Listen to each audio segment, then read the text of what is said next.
So, okay, tell me, before the night ends, I know there's a song that you probably all agree on that you use to close the show.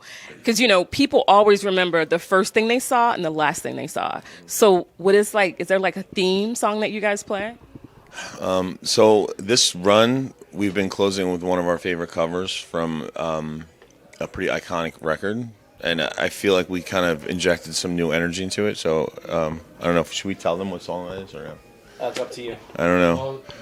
Only a couple left on this tour, so might as well. What is it again? Well, invariably he starts playing. He starts talking about one of our favorite bands, big, influential bands, and he starts to play. He starts playing Enter Sandman, and everyone's like, ugh.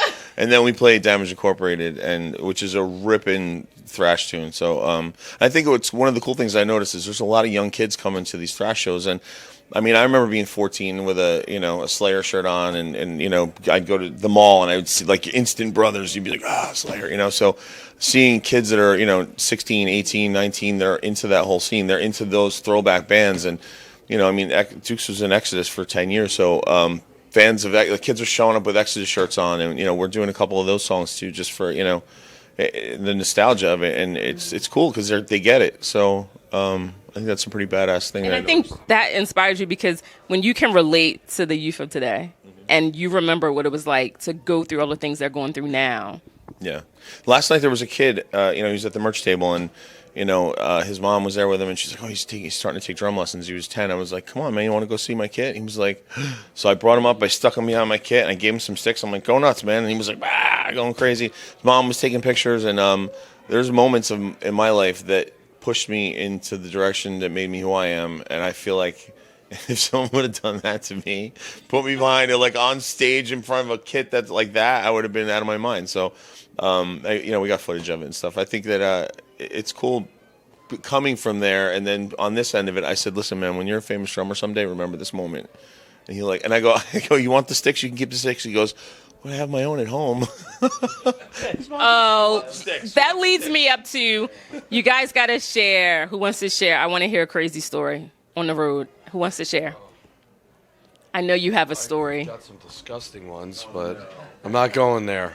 Those are the best. You got to give me a second. Okay. You're lucky our singers. I'm like, you're lucky our singers. Do you have one? Do you have it? Really? No? No. Come on, no, you're Nothing that you want to share? Not really. I mean, it's not the craziest story, but we did a show last minute in Columbia, Tunha, which I'm thinking we're going to Columbia. I'm wearing shorts and tank top, and I'm thinking it's going to be warm out. And it turns out Tunha is higher than Aspen, Colorado. It's way up there, and I've never been that high before, really. So, on the plane, some guy goes, be careful, altitude sickness. And I was like, altitude sickness? What the hell is that? So we set up, we're ready, we're doing sound check, and, we get through the first song sound check, and, and I'm a little bit like, that's strange. I feel a little peculiar. But it didn't really occur to me until halfway through the second time around. I started seeing spots. I couldn't, and they all looked at me like, dude, your face, you had like purple blotches all over your face. I was like, so I ripped my shirt. I'm lucky I kept my pants on. I wanted to get anything that was keeping me from being able to breathe off me. Pulled my in-ears out, and I was like, they came with an ambulance. It was a little embarrassing because their ambulance was little. They were all said I looked like a foot-long hot dog on a regular bun, kind of, like, because it was like hanging out there. So they were giving us oxygen and all this other stuff. So as it turns out, altitude sickness is a real thing. So. I never knew. You learn something new every day. We have a really good picture of him and all the guys that helped him, and he's like it's like Lilliput.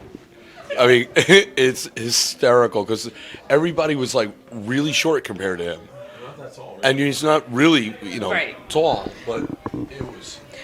They were all dressed like crash test dummies too, for some reason. They had like masks and orange suits with helmets on, and they kept running out in between songs and like sticking the mic in my sticking oxygen in my face. Oh, by the end of the show, all of us were taking hits off of that. I was making fun of him the entire time. After jumping around for an hour, I was like, come over here. I'm like, okay, that's better. So, again, we were talking about how you inspire and how you uplift, the youth. What advice would you give to a group of, young teenagers now wanting to do the same type of music?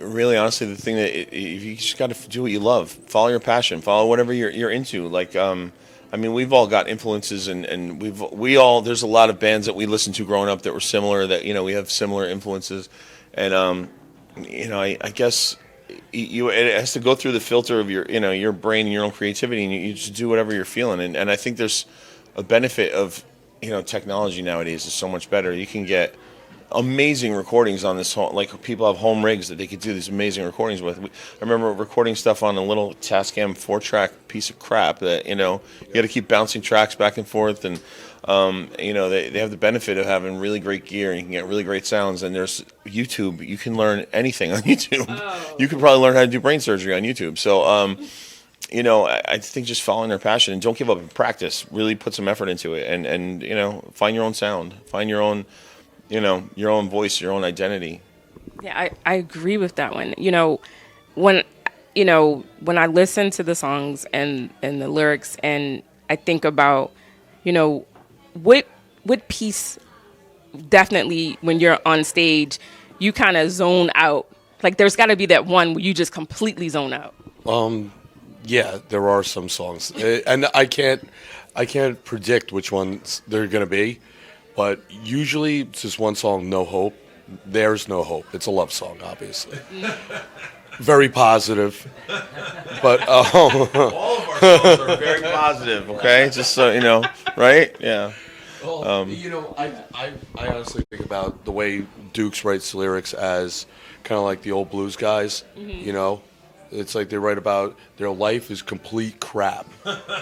And they tell you all the horrible things that happened to them, like their woman broke up with them, the dog bit them, they got fired, they have no money now, and then they go out to the bar, and they're drinking, and then they meet somebody. It always ends kind of Sounds like country music. Yeah, but that's what country music is too, Yes.